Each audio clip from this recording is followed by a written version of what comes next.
أعوذ بالله من الشيطان الرجيم. بسم الله الرحمن الرحيم. يا أيها الذين آمنوا لا يحل لكم أن ترثوا النساء كرها ولا تعضلوهن لتذهبوا ببعض ما آتيتموهن إلا أن يأتين بفاحشة مبينة وعاشروهن بالمعروف فإن كرهتموهن فعسى أن تكرهوا شيئا ويجعل الله فيه خيرا كثيرا وإن أردتم استبدال زوج مكان زوج وآتيتم إحداهن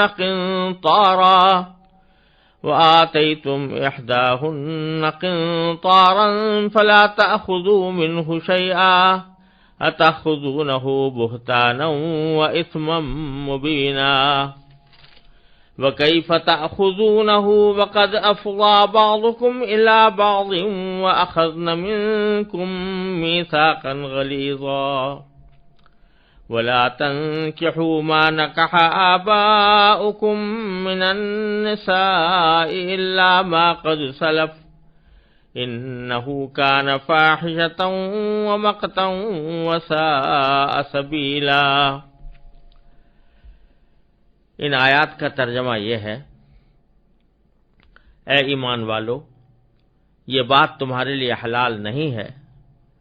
کہ تم زبردستی عورتوں کے مالک بن بیٹھو، اور ان کو اس غرض سے مقید مت کرو کہ تم نے جو کچھ ان کو دیا ہے اس کا کچھ حصہ لے اڑو،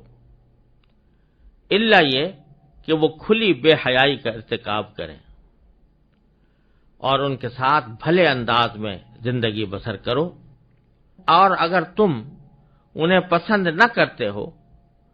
تو یہ عین ممکن ہے کہ تم کسی چیز کو ناپسند کرتے ہو اور اللہ نے اس میں بہت کچھ بھلائی رکھ دی ہو، اور اگر تم ایک بیوی کے بدلے دوسری بیوی سے نکاح کرنا چاہتے ہو اور ان میں سے ایک کو ڈھیر سارا مہر دے چکے ہو تو اس میں سے کچھ واپس نہ لو، کیا تم بہتان لگا کر اور کھلا گناہ کر کے واپس لوگے؟ اور آخر تم کیسے واپس لے سکتے ہو جبکہ تم ایک دوسرے کے اتنے قریب ہو چکے تھے اور انہوں نے تم سے بڑا بھاری عہد لیا تھا؟ اور جن عورتوں سے تمہارے باپ دادا کسی وقت نکاح کر چکے ہوں تم انہیں نکاح میں نہ لاؤ، البتہ پہلے جو کچھ ہو چکا وہ ہو چکا۔ یہ بڑی بے حیائی ہے، گھناؤنا عمل ہے اور بے راہ روی کی بات ہے۔ ان آیات کریمہ میں اللہ تبارک و تعالی نے زمانہ جاہلیت کی بہت سی ایسی رسموں کا خاتمہ فرمایا ہے جو جاہلیت کے لوگ اپنی عورتوں کے ساتھ ظالمانہ برتاؤ کے طور پر جاری رکھے ہوئے تھے۔ کئی بری عادتیں تھیں اور ان بری عادتوں کے نتیجے میں عورتیں ظلم و ستم کی چکی میں پسی ہوئی تھیں۔ اللہ تبارک و تعالی نے اسلام کے ذریعے، قرآن کے ذریعے اور نبی کریم سرور دو عالم صلی اللہ علیہ وسلم کے ذریعے عورتوں کی ان مشکلات کو دور کرنے کا انتظام فرمایا۔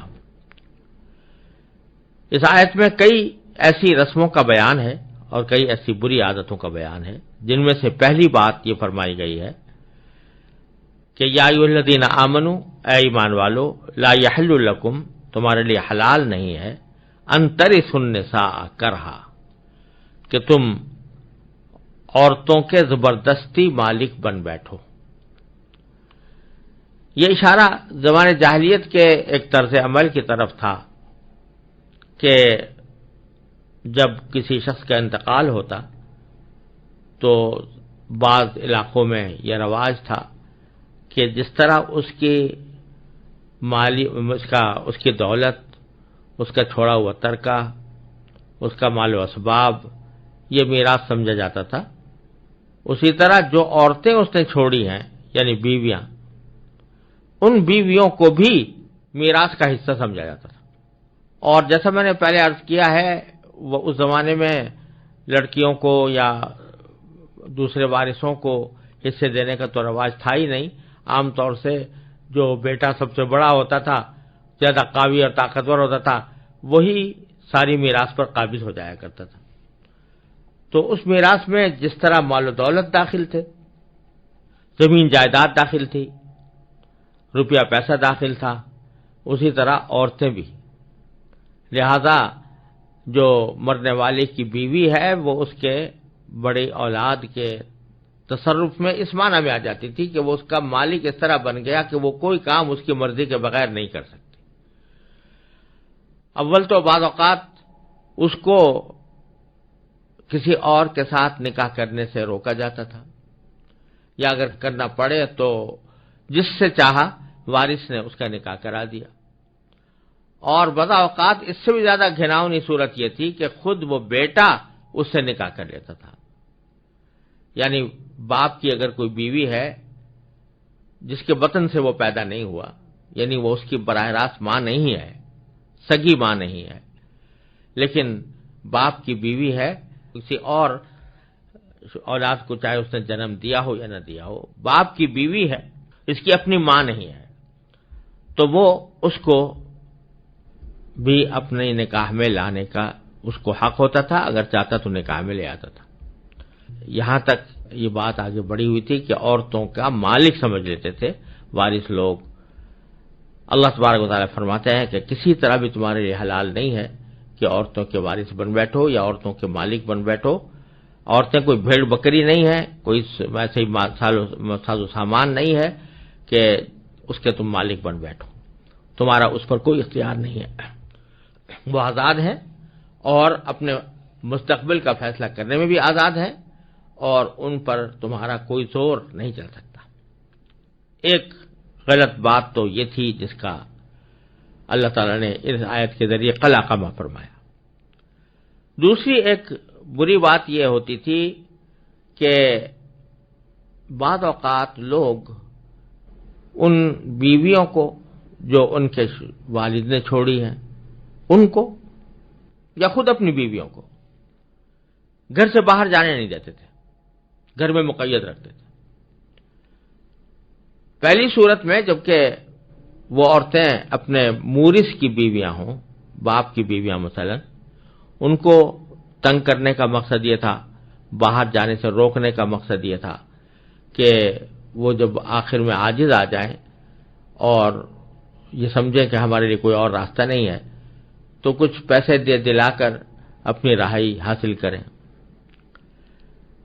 تو مقصد یہ تھا کہ ان کے پیسے اس اینٹھے جائیں کہ وہ مجبور ہو جائیں پیسے دینے پر، تاکہ اس تنگ زندگی سے نجات حاصل کر سکیں۔ اور اگر اپنی بیوی ہے تو بعض اوقات لوگ ایسا کرتے تھے کہ بیوی سے دل تو مل نہیں رہا اور وہ پسند بھی نہیں آ رہی، اس کے ساتھ زندگی گزارنا خود ناپسند ہے، ناگوار ہے، چاہتے ہیں کہ کسی طرح اس سے جان چھوٹے، لیکن